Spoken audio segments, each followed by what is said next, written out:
we have to do graphs and certain questions of the assignment that are as doubt. But before that, let me take 2 to 5 minutes in defining graphs, right? जितना आपको चाहिए उसके बारे में क्या क्या पता होना चाहिए. देखो ध्यान से, सबसे पहले चीज ग्राफ के बारे में आपको पता होनी चाहिए कि ग्राफ से आप 3 तरह की चीजें देख पाते हैं. If it is a graph between y and x, एक तो आप वेरिएशन देख पाते हैं. How does y very with x? उस वेरिएशन में क्या होता है? It can be linear. It can be a linear variation where y is directly proportional to x. Second, जो कि मैंने यहाँ पे शो किया हुआ है, it can be non-linear. It can be non-linear. Non-linear में एक तो आप लिख सकते हैं as if y is proportional to x square, जो कि basically बन जाती है parabolic, right? It basically is parabolic. Higher powers होंगी वो भी कर्व ग्राफ रहेंगे, पैराबोलिक सॉर्ट ऑफ. और नॉन लीनियर में और क्या हो सकता है? y depends inversely on x, so it becomes hyperbolic. ठीक है, हाइपरबोलिक. किसी को याद नहीं है तो मैं हाइपरबोलिक ग्राफ यहाँ बना के दिखाता हूँ आपको. हाइपरबोलिक ग्राफ के अंदर दोनों तरफ टच नहीं करता, ये ऐसे करके जाता है. This kind of a graph, this called hyperbolic graph. So inverse dependence के ऊपर होता है. First power x power n डाल देता हूँ. फर्स्ट पावर होती है तो रेक्टेंगुलर हाइपरबोला बोलते हैं, और अगर हायर पावर्स होती है तो सिंपल हाइपरबोला बोल के छोड़ देते हैं. सो ज्यादातर जो फिजिक्स में आप ग्राफ्स बना रहे होंगे या तो वो लीनियर होंगे या फिर पैराबोलिक होंगे या फिर हाइपरबोलिक होंगे, राइट? उसके अलावा इट कैन बी सर्कुलर, वो भी बेसिकली नॉन लीनियर होता है. सर्कुलर की इक्वेशन क्या होती है? जैसे कि x square plus y square is equal to r square sort of. ये कैसा बनता है? सर्कुलर. और अगर हम बात करें एलिप्टिकल की, एलिप्टिकल ग्राफ कैसे बनता है? It is sort of x square by a square plus y square by b square is equal to 1. तो मैंने यहाँ पे एक क्रक्स डाला सबसे शुरू में कि डिफरेंट टाइप्स ऑफ ग्राफ जो हर बच्चे को पता होना चाहिए वो कौन से?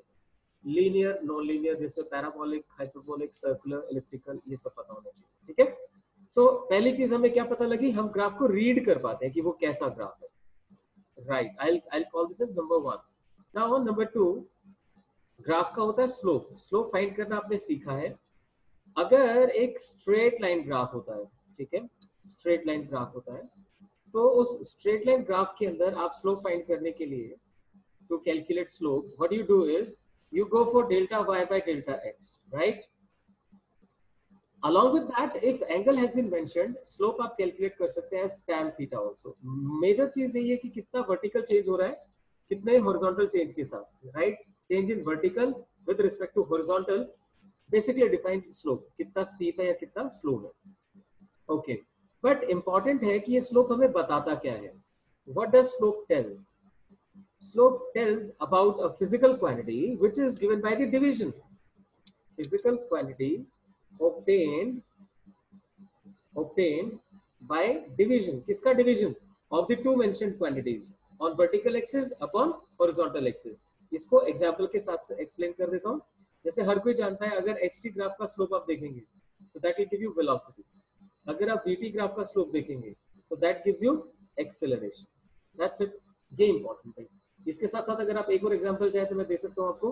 आप जानते हैं force is equal to rate of change of momentum होता है. तो अगर मोमेंटम वर्सेस टाइम का ग्राफ होगा तो उसके स्लोप से क्या मिलेगा? फोर्स मिलेगा. तो ये चीजें आप याद रख सकते हैं. तो पहला तो था ग्राफ को रीड करना, कितने टाइप का ग्राफ हो सकता है, कैसी वेरिएशन हो सकती है. दूसरा था ग्राफ का स्लोप रीड करना, और तीसरा होता है ग्राफ का एरिया. ठीक है, थर्ड थिंग इज एरिया. तो ऑब्वियसली एरिया फाइंड करना आपको आता है.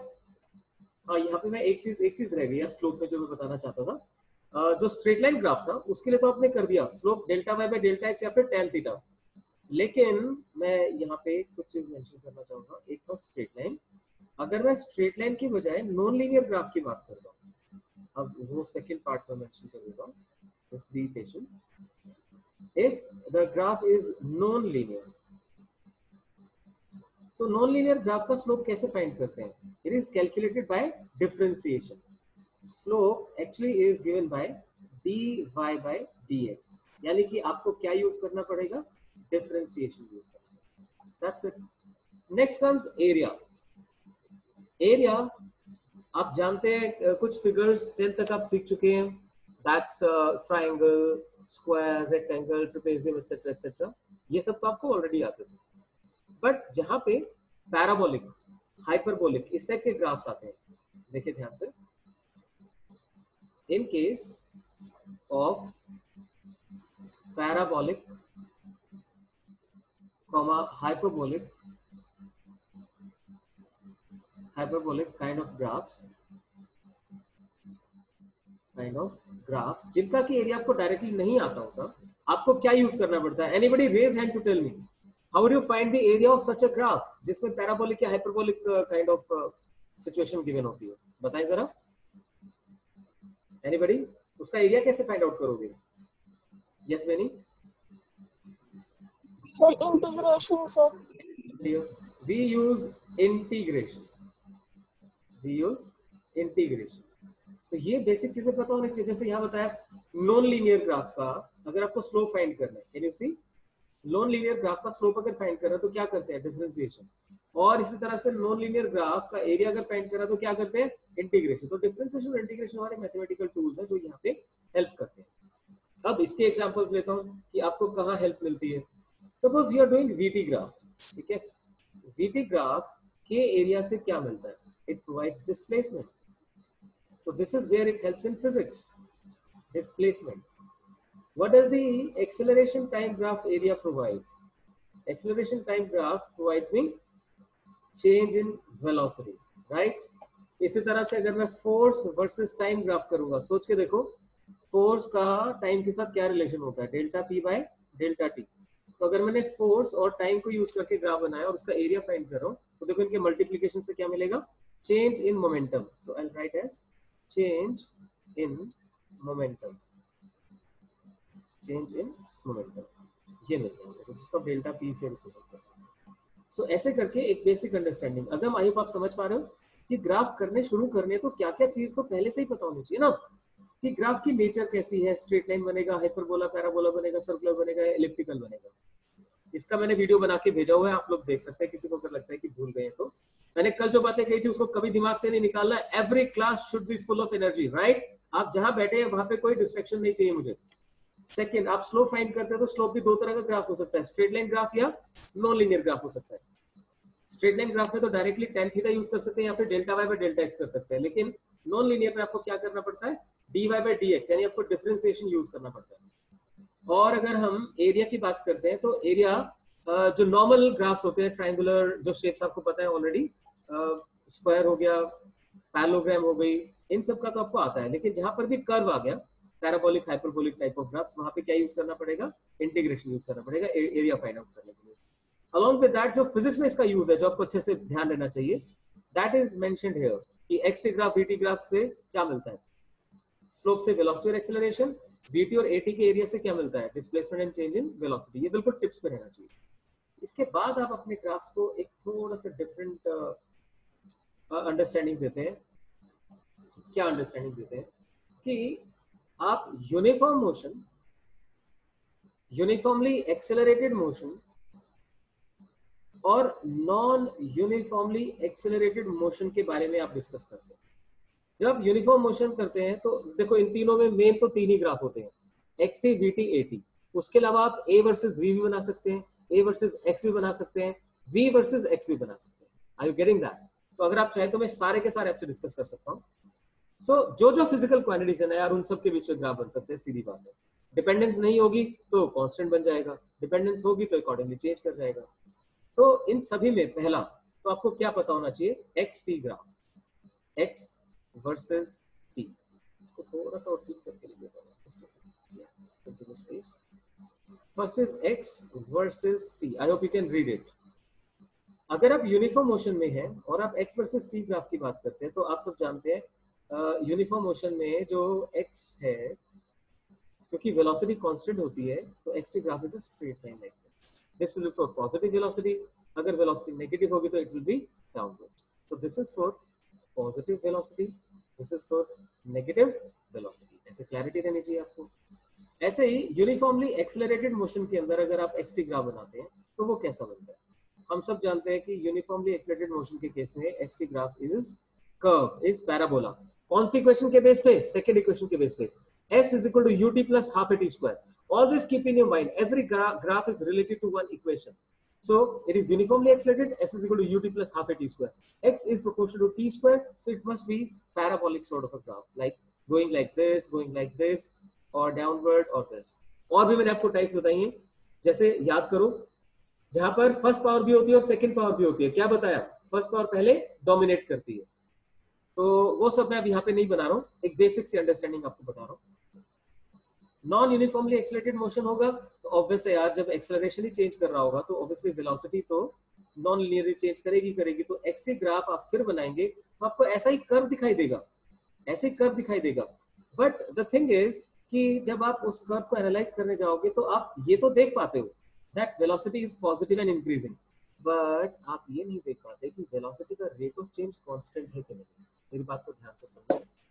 एक्सटी ग्राफ का स्लोप होती है वेलोसिटी, ठीक है, किसी का माइक ऑन है, एक्सटी ग्राफ का स्लोप होती है वेलोसिटी. कुनाल आपको, तो यहाँ पे हम देख सकते हैं कि velocity is positive and decreasing, velocity is positive and increasing, that's okay. वही यहाँ पे देख सकता हूँ that velocity is positive and increasing, but ये कैसे देखो कि वो जो इंक्रीज है वो सेम रेट से हो रहा है या वो भी चेंज कर रहा है. सो एक्सटी ग्राफ से ये बता पाना थोड़ा सा मुश्किल होता है कि यूनिफॉर्मली एक्सेलरेटेड मोशन है या नॉन यूनिफॉर्मली एक्सेलरेटेड मोशन है. उसके लिए हमें मूव ऑन करना पड़ता है वेलोसिटी टाइम ग्राफ के ऊपर. देखिए सेकंड जो बना रहा हूँ that is velocity time graph. तो अगर यूनिफॉर्म मोशन है तो I hope everyone of us knows in uniform motion velocity versus time is a constant line, straight line. ऐसे पॉजिटिव वेलोसिटी है तो ऊपर वाला, नेगेटिव वेलोसिटी है तो नीचे वाला. और अगर मैं अब बात करता हूँ uniformly accelerated motion, that was uniform motion. In uniformly accelerated motion velocity keeps on changing either in positive or in negative. ठीक है, we know that the slope of velocity time graph provides acceleration. तो यहाँ पर ये case है positive acceleration का, ये case है negative acceleration. ठीक है, अब यहाँ पे बात की जाए कि भाई नॉन यूनिफॉर्मली एक्सेलरेटेड मोशन में वीटी ग्राफ कैसा बनेगा, तो सीधी बात है यार, एक्सेलरेशन कांस्टेंट नहीं है, यानी वीटी ग्राफ का स्लोप कांस्टेंट नहीं है, तो वीटी ग्राफ ही ऐसे बनेगा. देख पा रहे हो इन ग्राफ्स में क्या समझने को मिलता है, सी केयरफुली. यहाँ पर acceleration is positive and increasing, मैं लिखूं जरा, एक्सेलरेशन पॉजिटिव एंड इंक्रीजिंग. इसे देखोगे तो पॉजिटिव है पर डिक्रीजिंग. इसके सेकंड के केस में एक्सेलरेशन पॉजिटिव बट डिक्रीजिंग. तो आपको ये क्लैरिटी होनी चाहिए कि जब तक वीटी ग्राफ स्ट्रेट लाइन बन रहा है तब तक यूनिफॉर्मली एक्सेलरेटेड मोशन है. यहाँ पे जैसे ही वीटी ग्राफ कर्व बना that is non uniformly accelerated motion. उसकी क्लैरिटी आ जानी चाहिए. आई होप ये समझ आया ठीक से. Now I talk about third one which was the easiest one, that is eighty graph. इसलिए अगर आपने ध्यान दिया, मैंने जब शुरू में आपको करवाया था तो पहले एटी करवाया, फिर वीटी करवाया, फिर एक्सटी करवाया, क्योंकि एटी सबसे आसान. यूनिफॉर्म मोशन है तो भाई acceleration remains zero, that's it. A versus t is let me take credit for this, is a straight line along time. That's it, because acceleration remains zero. In case you go for uniformly accelerated motion, at is a straight line parallel to time axis, either positive or negative. आसान है. और जब non uniformly accelerated motion हो जाता है तो my dear acceleration time के ऊपर डिपेंड करेगा. अब ध्यान देना, सुनना बात ध्यान से. एक्सेलरेशन टाइम के ऊपर डिपेंड करते हुए स्ट्रेट लाइन के अकॉर्डिंग भी वेरी कर सकते हैं और भैया ऐसे भी वेरी कर सकते हैं, राइट. इसको मैं 1 लिख रहा हूँ, इसको 2 लिख रहा हूँ. अब 1 और 2 क्या है, 1 के according a is directly proportional to t और 2 के according a is proportional to t square. तो ये सब चीजें अब आप समझ सकते हैं इजीली कि अगर यूनिफॉर्म मोशन है तो acceleration remains zero. Uniformly accelerated motion है तो acceleration is either positive constant or a negative constant. And if acceleration is a variable, my dear, it can vary directly with the time, or it can depend upon square or cube, or it may also depend upon inverse of the time. Inverse होगा तो क्या बन जाएगा, hyperbola बन जाएगा. तो उसके according मैंने ये variation of acceleration लिखी है. Yes, Agam, you can ask. Sir वो जो सा नॉन यूनिफॉर्म एक्सेलरेशन मोशन वाला है, उसमें जो फर्स्ट वाला है जिसमें a is directly proportional to t. Exactly. ये सर आपने जो टेंजेंट ड्रॉ करी है, डिफरेंशिएशन करा है ना? कहाँ पे टेंजेंट ड्रॉ किया है? ये जो 1 पे है, ये जो लाइन 1 पे मैंने कोई टेंजेंट नहीं ड्रॉ किया हुआ. 1 तो मैंने डायरेक्टली बना रखा है. देखो ध्यान से, 1 तो जो है ना वो तो मैंने डायरेक्टली बना रखा है. ये स्ट्रेट लाइन बनाई है. ओके सर, वो मेरे को लगा आपने वो टेंजेंट ड्रॉ कर दी। No, no, no, no. It is just a straight line. Okay. I hope it's clear to you. So this was it. So acceleration variable है तो आप इस तरीके से बना सकते हैं. अब A से चलना चाहिए आपको हमेशा. A सीखा फिर V पे, क्योंकि V के ग्राफ के स्लोप से A मिलता है. A 0 था तो it should be a straight line जिसका स्लोप 0 होगा. A कांस्टेंट था तो it should be a straight line inclined जिसका की स्लोप कांस्टेंट रहने वाला है. Positive constant, negative constant. यहाँ पर acceleration is either increasing or decreasing. Acceleration increasing or decreasing. फिर x पे जाते हैं. जब यूनिफॉर्म मोशन है, वेलोसिटी कांस्टेंट है, तो अब xt ग्राफ का स्लोप वेलोसिटी है. Because velocity is constant, so its slope should be constant, either positive constant, यहाँ देखो, either positive constant or a negative constant. इधर आ जाए, velocity is positive and increasing, slope should be positive and increasing. Velocity is positive but decreasing, slope should be positive but decreasing, kind of. ये सब आपको समझाया जा चुका है. तो बस ये ध्यान रखो, xt ग्राफ curved है, that cannot be uniform motion, that has to be either uniformly accelerated or non-uniformly accelerated. और एक important point बताया, just by looking at xt graph it will be almost impossible for us to tell whether it's uniformly accelerated or non-uniformly accelerated. But yes, by looking at vt graph we can surely tell if it's a straight line, uniformly accelerated, if it's a curve, it's non-uniformly accelerated. I hope ये सारी बातें आपको ठीक से समझ में आई होंगी. अब इसके अलावा और कौन से ग्राफ्स बनाए जा सकते हैं? यहाँ पे जो मैंने आपको बताया तो बिल्कुल बेसिक वाले बता दिए ना. इसके अलावा क्या हम ऐसा सोच सकते हैं कि थर्ड वन में यहाँ लिखा हूँ कि हम v वर्सेस x सोचें, velocity versus x, velocity versus x. अगर यूनिफॉर्म मोशन है तो वेलोसिटी और x का रिलेशन क्या होता है? आप लिखते हैं x is equal to vt, समझते हैं? x is equal to vt. अब यहाँ क्या करना पड़ेगा, जब भी आप ग्राफ बनाते हैं ना, एक्चुअली x वर्सेस t बनाते हैं तो वेलोसिटी को कांस्टेंट कंसीडर कर लेते हैं, राइट? तो ये यूनिफॉर्म मोशन है, इसमें वेलोसिटी कभी चेंज नहीं होने वाली. आप सीधी की बात सोचिए कि वेलोसिटी कभी चेंज नहीं होने वाली, x तो चेंज होता रहेगा but velocity would not change. तो सीधा सीधा भाई, velocity versus x would again be a straight line, either a positive constant or a negative constant. I hope you understand. If something is constant, it's not going to change either with time or with position. It's definitely going to remain constant. That's it. इसमें किसी को doubt है तो you can raise hand. I just want to broaden up your understanding of graphs a little. You need to understand if one quantity is constant, that is v is constant. In that case, v would not change either t is taken on the horizontal axis or x is taken. Yes, Raghav. Raghav, you can ask. Hey, Raghav, your hand is raised. Maybe there's some problem. कोई बात नहीं, जब हो पाए तब पूछ लेना भाई, मैं तब तक चलता रहता हूँ आगे. So, हम बात करें v versus x. v versus x. अब ये कौन सा आ गया? Uniformly accelerated motion. So I have always told you, do not just imagine things. Try to link things in case of graphs with the equation. हाँ राघव, कुछ बोल रहे हो? आवाज नहीं आ रही है तुम्हारा. वाईफाई की कुछ दिक्कत है, ठीक करवाओ. कंप्लेंट लॉन्च करवाओ वाईफाई की. So if I go for v versus x, that is v square minus u square is equal to 2ax. Got that? We are dealing with constant acceleration, so a remains constant. Obviously initial velocity की तो कुछ value होगी, वो तो fix हो जाएगी. Can see v square is dependent upon x. सीधा यहाँ से मिल जाता है v square is proportional to x. So हमने कल भी ऐसा डिस्कस किया था, if there is square of one physical quantity, तो जिसकी पावर 1 होती है उसके अबाउट सिमेट्रिक बनता है, तो ऐसे करके सिमेट्रिक बन जाएगा. That's it. कोई प्रॉब्लम है? आसान एकदम. This was uniformly accelerated, so मैंने उसी की इक्वेशन लेके सॉल्व कर दिया. अब यहाँ पे थोड़ा सा डिफरेंट हो जाता है, मतलब I cannot be very sure कि v की x के ऊपर डिपेंडेंस क्या आने वाली है. v की x के ऊपर डिपेंडेंस निकालने के लिए मुझे a और x की डिपेंडेंस चाहिए या फिर v और a की डिपेंडेंस चाहिए, तो उसके बाद ही कर पाते. तो this can be any shape of a graph, like I can not be very specific, it can be any shape. ठीक है? हाँ, बट ऑब्वियसली स्ट्रेट लाइन तो नहीं होगा, नॉट स्ट्रेट लाइन. हो सकता है क्या स्ट्रेट लाइन? एक क्वेश्चन करवा दूं आपको, उससे क्लियर हो जाएगा. बट उसके लिए मैं ना थोड़ा स्पेस छोड़ देता हूँ क्योंकि मुझे जो और चीज करनी है वो मैं क्वेश्चन करवाता हूँ, उसके बेस पर आप समझ पाएंगे कि स्ट्रेट लाइन भी हो सकता है। We are doing a question, it is that velocity versus x. We have done this question earlier, so I would expect कि आप थोड़ा सा स्पीडली से करके बताएंगे. v versus x graph is like this. It's a straight line, right? Straight line like this. This end reads v naught, this end reads x naught. Okay.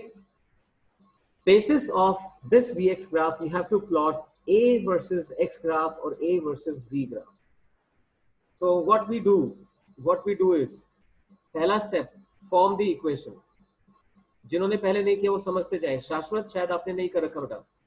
v versus x बना, हम देख सकते हैं form equation, क्योंकि graph को आगे चलाना है, a तक पहुंचना है, तो a तो भाई dv by dt से मिलेगा. कैसे करूं, यहाँ पे तो देख नहीं सकता, नहीं देख सकता तो भाई इक्वेशन बना लो. So this is a straight line equation using y is equal to mx plus c. What we do, y axis के ऊपर v है, स्लोप बन गया negative, that is minus of v not by x not, और x axis पर x है, plus intercept v not है. This is v. मुझे क्या चाहिए, मुझे तो a चाहिए था. Okay, so a is dv by dt, right. पढ़ाई को थोड़ा मजे लेके किया करो, आती है चीजें आपको. अगर आप रिवाइज नहीं कर पा रहे हो तो नहीं आती है, और नहीं आती है तो रिवाइज करो, आएंगी तो पढ़ने में मजा आएगा, राइट. सो आप क्या कर रहे हैं, v को डिफरेंशिएट करना चाहते हैं. Okay, so minus of v not by x naught remains as it is. x का डिफरेंशिएशन क्या होता है, dx by dt is velocity itself, so v मिल जाता है. और ये जो v नॉट था ये कांस्टेंट था, इसका डिफरेंशिएशन 0 हो गया. तो a और v का रिलेशन तो मुझे ये मिल गया. अगर मुझे a और x का रिलेशन चाहिए तो मैं क्या करूंगा, v not by x naught, because v already x की फॉर्म में है, तो मैं यहाँ पे पुट कर देता हूँ minus of v not by x naught into x plus v naught, और अच्छे से ओपन अप कर लेता हूँ. It becomes v naught square by x naught square into x minus v naught square upon x naught. सोचो कितना बड़ा question था, कुछ भी नहीं, बस एक कॉन्सेप्ट क्लैरिटी चाहिए थी कि मुझे इक्वेशन की हेल्प से करना पड़ेगा. तो अब अगर ये मुझे कहता है कि a वर्सेस v ग्राफ बनाओ, तो भी कोई प्रॉब्लम नहीं है. I will go with a versus v. Can you see, a is directly proportional to v, but the intercept is negative. Intercept is negative, so I'll have to go like this. This is a versus v. क्या ठीक से clear हुआ आपको? a versus v becomes a straight line because a depends directly on v, but the intercept is 0. वो define नहीं है, लेकिन slope negative है, तो नेगेटिव स्लोप कंसीडर करके आपने इसे solve. That is it. Now, if they say a versus x, even then I'm fine. I'll go like this, a versus x. Can you see, in a versus x graph, x का जो slope है वो positive है, but जो intercept है वो negative है. मैं इसको हाईलाइट कर देता हूँ. Intercept has come out to be negative. That means the graph should be started from negative, but the slope is positive. Okay, and dependence is on the first power, so it should be like this. This is a versus x. ठीक है, तो अब यहाँ से खुद देखो कि क्या एक्सेलरेशन कांस्टेंट है. No, acceleration is not constant. क्या v x graph straight line है? बिल्कुल है. तो जो मैंने आपको यहाँ बताना चाहा, it can have any shape. ये आप बिल्कुल भी नहीं कह सकते it can not be a straight line, it can even be a straight line. Got that? So it can have any shape.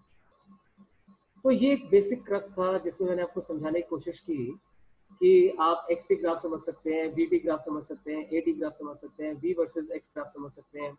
और क्या बचा? ए वर्सेस एक्स बचा, वो भी लिख देते हैं यार. फिफ्थ आ गया ए वर्सेस एक्स. चलो देखते हैं ये कौन सा मोशन था. यूनिफॉर्म मोशन था. यूनिफॉर्म मोशन में तो यार एक्सेलरेशन होता ही नहीं है. तो एक्स की जो मर्जी वैल्यू हो, ए ने तो भाई जीरो ही रहना ना. ए तो is always going zero, so no problem. क्यों देर लगानी है? ऐसे ही यहाँ पर देखो, ये यूनिफॉर्मली एक्सेलरेटेड मोशन है. यूनिफॉर्मली एक्सेलरेटेड मोशन, याद रखें, एक्सेलरेशन कांस्टेंट रहता है, चेंज नहीं करता. एक्स भले ही चेंज करे, A is gonna remain constant. So that simple it is. It remains constant with time as well as the position. And now moving on to this particular one, a versus x. अब यहाँ तो आप समझ सकते हो यार, a versus x. can be a straight line like this, can be a straight line like this, can be even a parabolic graph, right? So straight line हो सकता है, parabolic हो सकता है, hyperbolic हो सकता है, hyperbolic. So whatever shape you can think of, because it has to be non-uniform, ये किसी भी तरह से vary कर सकता है. So यहाँ पे मैं एक चीज और भी लिख देना चाहता हूँ साथ साथ. When somebody says non-uniform acceleration, तो भाई क्या क्या हो सकता है? आप लिख सकते हैं A depends upon t, like A can be 5t, right? A can be 3t square, right? A can be 4 by t. ये तो एक मैंने टाइम की वेरिएशन बता दी. ऐसे ही सेकंड वेरिएशन में A can be 5x, A can be 3x square, A can be 3 by x. Got that? ऐसी third variation लिखता हूँ. A can be 5v, A can be 3v square, और A can be 4 by v, 4 by v, 3 by v, कुछ भी आ सकता है. तो यहाँ से मैंने आपको समझाया, normally when somebody says variable acceleration, तो A की जो वेरिएशन है या तो t के साथ होती है, x के साथ होती है, फिर v के साथ. नॉर्मली आपको ये देखो. तो देखो, अब ये मेरा आज तक का पहला ऐसा लेक्चर है जिसमें मैंने इतनी सारी चीजें एक साथ बताई हैं. तो यही होता है normally when we keep doing things. तो जितना लेट रिवाइज करेंगे ना, उतना रिवीजन अच्छा होता है, क्योंकि वो सारी चीजें आप कर चुके होते हैं इन पार्ट्स, और वो सारी एक साथ कलेक्ट हो जाती है. तो this is very good revision material for you, supported by some example. Now if somebody wants to ask anything from here, he or she can. मैंने आपको ग्राफ के बारे में जो बेसिक चीजें थी लगभग सारी बता दी हैं, किस तरीके से आपको ग्राफ्स बनाने होते हैं. हाँ, एग्जाम्पल्स के पॉइंट ऑफ से करना चाहें तो यहाँ पे मैं एक चीज जो हमेशा आपको बोलूंगा, 11th का स्टूडेंट होने पर मोशन अंडर ग्रेविटी के ग्राफ्स काफी पूछे जाते हैं. तो आपको क्लैरिटी देनी चाहिए. मोशन अंडर ग्रेविटी मतलब एक्सेलरेशन इज कांस्टेंट. मैं यहाँ लिख देता हूँ, ये स्पेसिफिकली आपसे ग्राफ पूछे जाएंगे, मोशन अंडर ग्रेविटी. ठीक है, जैसे ही मोशन अंडर ग्रेविटी पूछा तो माय डियर आपके दिमाग में आना चाहिए, यार एक्सेलरेशन तो कांस्टेंट है, we are treating acceleration constant. जैसे ही एक्सेलरेशन कांस्टेंट आया तो दिमाग में आता है, यार कुछ भी हो जाए, मुझे ना इन ग्राफ्स की, देखना ध्यान से, इन ग्राफ्स की वेरिएशन पता है. एक्सेलरेशन कांस्टेंट है तो a t graph is gonna be a straight line. Straight line कहां पर? Parallel to time axis. Got that? Parallel to time axis. अब ये चीजें क्रैम करने की नहीं है, दिमाग में विजुअलाइज हो जानी चाहिए सीधी सीधी. VT graph, velocity time graph, अरे it's a straight line but inclined to time axis. अब भी अगर कोई नहीं करेगा तो फिर आपके लिए मेरे साथ चल पाना वाकई मुश्किल होगा भाई. मैं बता रहा हूँ, मैं मेहनत कर रहा हूँ आपके साथ, दोबारा मेहनत कर रहा हूँ, 3 बार कर लूंगा, कोई इशू नहीं है. But I love those kids जो मिस्टेक से सीखते हैं, या फिर एटलीस्ट 2 बार 3 बार करके ऐसा पक्का करते हैं कि इस बार सर पूछेंगे तो यार बेइज्जती हो जाएगी अगर नहीं बता पाए तो मैं सेंसिटिविटी पसंद करता हूं, बट सेंसिटिविटी ह्यूमैनिटी के लिए होनी चाहिए, राइट? ये अननेसेसरी सेंसिटिविटी को मैं कभी सपोर्ट नहीं करता, ना अपने घर में ना अपनी क्लास में. आपको स्ट्रांग होना ही चाहिए. This world won't let you survive if you are not strong. Look at the example. The more sensitivity you have, more prone you are to corona when you go outside. More you are stronger, आपकी immunity ज्यादा है. Immunity भाई सिर्फ physical नहीं होती, mental immunity भी होती है. वो मेंटल इम्यूनिटी आपकी बहुत स्ट्रांग होनी चाहिए. So try to be that. Okay, it's not about like you should not love your parents, your friends. That's okay, that's one part, but mental toughness is for self esteem. It should always be there. So ध्यान रखें, self esteem बना के रखना अपनी class में, क्योंकि मैं वो चांसेस बिल्कुल स्पेयर नहीं करूंगा जब मैं सब कुछ करवा चुका और आप नहीं बताएंगे. मैं साथ साथ बदला उतारता हूँ, बता रहा हूँ. सो एटी ग्राफ जब बनाया तो straight line parallel to time axis है, वीटी ग्राफ बनाया तो straight line incline to time axis है, और एक्सटी ग्राफ बनाया तो it is gonna be a curve, basically parabolic. It's gonna be parabolic. That's it. तो इतनी सी बात है. ग्राफ्स देखोगे तो अपने आप क्लियर होने लगेगा. अब इसके ग्राफ्स में जो स्पीड टाइम और वेलोसिटी टाइम ग्राफ आते हैं ना, 3 तरह के ग्राफ्स की बात करता हूँ. चलो 3 तरह के ग्राफ्स है. कौन कौन से? एक होता है स्पीड टाइम, जैसे कि एनसीईआरटी ने भी पूछा हुआ है. एक होता है वेलोसिटी टाइम, ये भी एनसीईआरटी में एग्जांपल की फॉर्म में दिया हुआ है. और तीसरा जो हमने कल आईआईटी का प्रीवियस ईयर क्वेश्चन किया था कि भाई वेलोसिटी वर्सेस एक्स का जो ग्राफ, जो कि पैराबोलिक से होता है, तो इनमें कमांड चाहिए आपको. अब स्पीड टाइम ग्राफ में 2 तरह के सिचुएशंस लेते हैं. मैं सिचुएशन के अकॉर्डिंग कर लेता हूँ. Situation number 1, ball thrown upwards. Ball is thrown upwards. So what if ball is thrown upwards? Let me consider vertically upward to be positive. अगर मैं upward को positive consider करता हूं तो बॉल जब ऊपर जाएगी तो क्या होगा? स्पीड टाइम ग्राफ की बात करता हूँ. स्पीड धीरे धीरे कम होगी, टॉप पे जाके 0 हो जाएगी, फिर वापस इंक्रीज करेगी. मेरे दिमाग में ये तो क्लैरिटी होगी कि स्पीड की वेरिएशन कैसे होनी है, कम होगी फिर ज्यादा होगी बीच में 0 होने के बाद. पर ये स्ट्रेट लाइन होगा या पैराबोला होगा, ये कैसे पता चलेगा? ये ऐसे पता चलेगा, this is motion under gravity and acceleration remains constant. फिर दिमाग में आता है अच्छा यार एक्सेलरेशन कांस्टेंट होता था, VT graph is a straight line. इतना स्पेसिफिक होना पड़ेगा आपको अगर आप फटाफट क्वेश्चंस करना चाहते हैं तो. ठीक है, चलिए तो इसमें मैं बनाता हूं स्पीड टाइम ग्राफ. पहला स्पीड वर्सेस टाइम. स्पीड पहले डिक्रीज करेगी फिर वापस से इंक्रीज करेगी, इस टाइप का ग्राफ बनेगा. लेकिन इसी में जब मैं वेलोसिटी टाइम ग्राफ बनाने जाऊंगा तो क्या चेंज आ जाएगा? और वेलोसिटी टाइम ग्राफ देखें ध्यान से, velocity versus time. upward is positive, I have thrown the ball upwards, so as it goes up its positive velocity keeps on decreasing. ध्यान से सुने, positive velocity keeps on decreasing. So my dear, positive velocity keeps on decreasing. See, positive velocity keeps on decreasing. Done. इसके बाद top most point पे जाके velocity 0 हो गई. अब वहां से नीचे आना है, नीचे आएगा तो नेगेटिव डायरेक्शन में आएगा और वेलोसिटी धीरे धीरे बढ़ेगी. So now what happens? This negative velocity keeps on increasing. So this kind of a graph is formed. If I consider vertically upward to be positive. इसी में इस बार मैं क्या करता हूँ, डाउनवर्ड को पॉजिटिव ट्रीट कर लेता हूँ. मैं एक काम करता हूँ, इसे हाईलाइट कर लेता हूँ. यहाँ पर मैंने वर्टिकली अपवर्ड को पॉजिटिव कंसिडर किया है और यहाँ पर मैंने वर्टिकली डाउनवर्ड को पॉजिटिव कंसिडर किया. उससे क्या चेंज आ जाएगा? स्पीड में तो कोई फर्क नहीं पड़ेगा, स्पीड का ग्राफ तो सेम रहेगा. देखिए फिर से,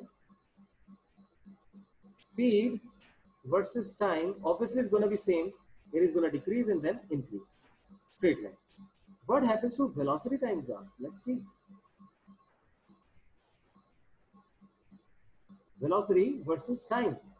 Now vertically downward is positive. As the ball goes up, its negative velocity keeps on decreasing. So my dear, it had certain negative velocity and that negative velocity keeps on decreasing. Got that? Initially कुछ high negative velocity जो आपने throw किया वो धीरे धीरे कम होती चली गई और यहाँ जाके कितनी हो गई? 0. Got that? उसके बाद जब वो ऊपर से वापस नीचे आएगा तो पॉजिटिव में वेलोसिटी इंक्रीज करेगी, तो यही ग्राफ ऐसे सीधा आगे की तरफ बढ़ जाएगा. This is it. So I hope you can see the difference. Upward positive consider किया तो ये ग्राफ कैसे बना और डाउनवर्ड पॉजिटिव कंसीडर किया तो ग्राफ में क्या चेंज आया. So now you need to practice it, not by looking at the lecture again and again, but by closing everything and opening up a book, notebook rather, taking a pen and thinking of the situation. कि sir ने 2 situations की बात करी है, ball को ऊपर फेंकना और सेकंड जो है दैट इज बॉल को ड्रॉप करना, नीचे की तरफ ड्रॉप करना. आई विल ट्राई कि मैं इसको भी कवर अप कर दूं. Second situation, ball drop downwards और इस ड्रॉपिंग में मैं इनिशियल वेलोसिटी को 0 कंसीडर करना चाहूंगा. Drop downwards that is u is equal to 0. इसमें भी 2 सिचुएशंस बनेंगी, upward positive and downward positive. So going for the first one, that is upward being positive. My dear, look at speed time graph. आप अब सोचते जाए बस फटाफट. Speed का क्या होगा? आपने ड्रॉप किया है तो स्पीड पहले बढ़ेगी, बढ़ के मैक्सिमम होगी, फिर वापस नीचे. ध्यान दीजिए, आपने बॉल को ऊपर से ड्रॉप किया, नीचे आएगी तो स्पीड बढ़ेगी, जब ग्राउंड पे हिट करेगी तो उस समय स्पीड मैक्सिमम होगी. तो ये जो पॉइंट हम शो कर रहे हैं, ये वाला पॉइंट, यहाँ पे ये ग्राउंड पे हिट कर गई है, उसके बाद वापस ऊपर उठती है, ऊपर उठते हुए इसकी स्पीड वापस से कम होती चली जाती है. That's it. और यहीं पे अगर मैं वेलोसिटी टाइम ग्राफ बनाने जाऊं तो क्या होगा? Velocity versus time. मैंने अपवर्ड को पॉजिटिव कंसीडर किया और ड्रॉप किया तो नीचे आ रही है तो वेलोसिटी नेगेटिव में इंक्रीज कर रही है, तो 0 से नेगेटिव में इंक्रीज करती है. अब जैसे ही ग्राउंड पे टिप करता है तो वेलोसिटी की डायरेक्शन ही चेंज हो जाती है, यानी जो वेलोसिटी पहले नेगेटिव थी वो एकदम से पॉजिटिव हो जाती है. इसे ध्यान से समझना. और पॉजिटिव वेलोसिटी धीरे धीरे कम होने लगती है. That's it. So it was not very tough. Ball was dropped, it goes down, its negative velocity keeps on increasing. As it touches the ground, the velocity reverses and as it goes up keeps on decreasing. So it reverses, यहाँ पे show किया गया, reverses the sign and keeps on decreasing. So this kind